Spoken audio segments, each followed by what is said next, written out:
இனம் போற்றும் பாரதம் இது இணையில்லாமா காவியம்.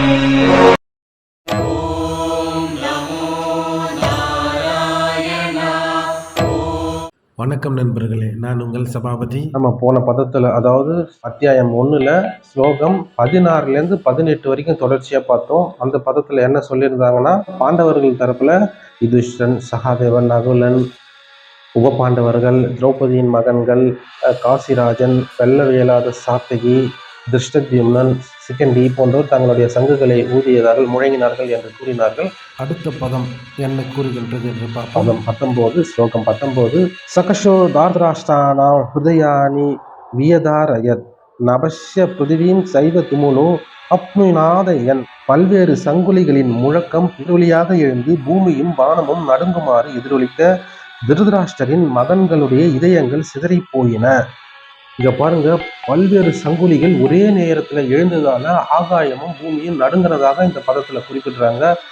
அது எப்படின்னா, கிட்டத்தட்ட இந்த பக்கம் 7 அக்ரோனி சேனைகள், இந்த பக்கம் ஒரு 11 அக்ரோனி சேனைகள், கிட்டத்தட்ட அந்த குருஷேஸ்திர போர்க்களத்தில் ஒரு 20 கோடி பேர்கிட்ட அங்க இருக்கிறாங்க. அப்ப அந்த 20 கோடி பேரும் ஒரே நேரத்துல சங்குகள், மத்தளங்கள், கொம்புகள், தாரை தப்பட்டைகள் அனைத்தையும் முழங்கினா எப்படி இருக்கும் அந்த பேரொலின்றதுதான் இது குறிப்பிட்டிருக்கிறாங்க. அந்த பேரொலியில வானமும் பூமியுமே நடுங்கிற அளவுக்கு அந்த பேரொலி இருந்துதான் இந்த பதம் குறிப்பிடுகிறது. அது மட்டும் இல்லாமல் இங்க பாருங்க, திருதராஷ்டிரனின் 100 புதல்வர்களின் இதயங்களும் சிதறி போயின அப்படின்னு குறிப்பிட்டிருக்காங்க. ஏன்னா திருதராஷ்டிரனின் 100 புதல்வர்களும் திரௌபதிக்கு இழைத்த அநீதியால் இங்கே கொல்லப்படுவார்கள் என்பது இவர்களுக்கு தெள்ள தெளிவாக தெரிகிறது.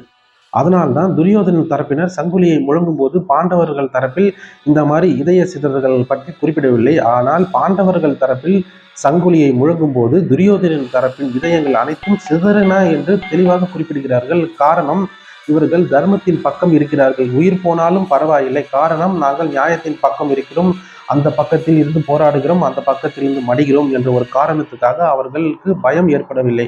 ஆனால் துரியோதனின் தரப்பு மிகவும் அக்கிரமம், அநீதி, அநியாயம் பண்ணி கொண்டிருக்கிறார்கள். அந்த தரப்பில் இருப்பவர்களுக்கு கண்டிப்பாக நம் உயிர்கள் போய்விடுமோ, நாம் இத்தனை பாவங்கள் செய்திருக்கிறோமே என்ற ஒரு எண்ணம் மீண்டும் மீண்டும் தோன்றுவதால் இந்த சங்கொலிகளின் மூலம் அவர்களுடைய இதயங்கள் சிதறுகின்றன என்று இந்த பதம் குறிப்பிடுகிறது. எப்போதுமே பாவம் செஞ்சவன், அநியாயம் செஞ்சவன், அக்கிரமம் செஞ்சவன் தான் என்னைக்குமே நடுங்கி நடுங்கி வாழணும்.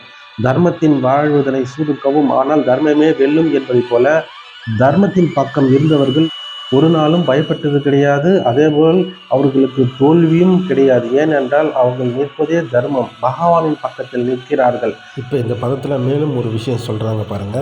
அதாவது, நாம் எப்பேற்பட்ட இக்கட்டான சூழ்நிலையில் இருந்தாலும் பகவானிடம் தஞ்சம் அடைந்தால் கவலையுறவோ அச்சமுறவோ தேவையில்லை அப்படின்னு சொல்றாங்க பாருங்க. நாம் உயிர் போகிற நிலையில் இருந்தாலும் சரி, நமக்கு மிகப்பெரிய கொடுமையான சூழ்நிலைகள் நடந்தாலும் சரி, நமக்கு மிகப்பெரிய அநீதி நடந்தாலும் சரி, எப்போதும் பகவான் தரப்பில் நாம் இருந்தால் நாம் எந்த சூழ்நிலையிலும் அச்சமோ பயமோ கொள்ள தேவையில்லை. ஏனென்றால் நிச்சயம் பகவான் நம் அனைவரையும் ரட்சிப்பார். ஏனென்றால் நாம் அனைவரும் பகவானிடம் தஞ்சம் புகுந்துள்ளோம். தஞ்சம் புகுந்தவரை கைவிடாத ஒரே கடவுள் பகவான் ஸ்ரீ கிருஷ்ணர் அவர்கள் மட்டுமே. பகவான் நம்பியவர் யாரையும் கைவிட மாட்டார் என்பதற்கு இதே குருஷேஷ்டரிலே ஒரு கதை நடந்தது. அதாவது, ஜெயத்ரதன் ஒரு நாள் மிகப்பெரிய சக்தியை வாங்கி கொண்டு வந்து அபிமன்யுவை கொள்வதற்கான அனைத்து சூழ்ச்சிகளையும் ஜெயத்ரதன் தான் செய்வான். ஏன்னா சிவபெருமான்கிட்ட சக்தியை, அதாவது ஒரு நாள் எனக்கு மிகப்பெரிய வீரனாக வர வேண்டும் என்று தவம் இருந்து சக்தியை வாங்கிடுவான். அன்றுதான் துரோணாச்சாரியார் சக்கர வியூகத்தை உருவாக்குவார். அந்த சக்கர வியூகத்துக்குள்ள அபிமன்யு மாட்டிப்பாரு. அந்த அபிமன்யு சக்கர வியூகத்துல மாட்டினதுக்கு அப்புறம் பாண்டவர்கள் உள்ள வரத்துக்கு போராடுவாங்க. ஆனா ஜெயத்ரதன் சிவபெருமான்கிட்ட வாங்கின அந்த ஒரு வரத்தால பாண்டவர்களை யாரையும் உள்ள விடாம தடுத்துருவான்.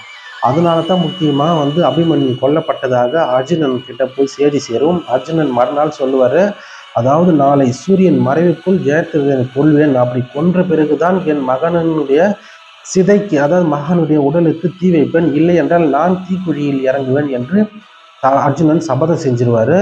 அன்று ஃபுல்லாக போராடுவாங்க. ஆனால் ஜெயத்ரதன் இருக்கிற இடத்துக்கே நெருங்க முடியாது. அன்றும் கூட பாருங்க, பகவான் கிருஷ்ணர் தன்னிடம் தஞ்சம் புகுந்த அர்ஜுனனை காப்பாற்றுவதற்காக அர்ஜுனன் தீக்குள் இறங்க தயாராக இருப்பான். ஜெயத்ரதனை கொல்ல முடியவில்லையே, தீக்குள் இறங்கி நாம் உயிரை மாய்த்து கொள்வோம் என்று தயாராக இருப்பான். அந்த நேரத்தில் தான் பகவான் தன்னுடைய சுதர்சன சக்கரத்தால் சூரியனை மறைத்து ஜெயத்ரதனை வெளியே வர வைத்து தீக்குள் இறங்குவதை தடுத்து நிறுத்தி, அர்ஜுனா அதோபார் ஜெயத்ரதன், அதோபார் சூரியன் சொல்லிட்டு அர்ஜுனன் மூலமாக ஜெயத்ரதனை வதம் செய்வார். அதுபோல பகவானை தஞ்சம் அடைந்து விட்டால் கடைசி நொடியில் கூட காப்பாற்றுவார். அதற்காக நாம் பயப்படவே தேவையில்லை. அதைத்தான் இந்த ஸ்லோகம் சுட்டி காட்டுகிறது. அதனால் பாண்டவர்கள் பகவானிடம் தஞ்சம் அடைந்திருக்கிறார்கள். ஆகையால் அவர்களுக்கே மிகப்பெரிய வெற்றி. அதனால்தான் அவர்கள் இதயம் எதிர்த்தரப்பினிலிருந்து சங்கொலி வரும்போது சிதறவில்லை. ஆனால் பாண்டவர்கள் தரப்பில் சங்கொலி முழங்கும் போது எதிர்த்தரப்பினர் இதயம் சிதறியதாக இந்த பதம் குறிப்பிடுகிறது. நன்றி நண்பர்களே. மீண்டும் வேறொரு பதத்தோடு நாளை சந்திப்போம். நன்றி, வணக்கம்.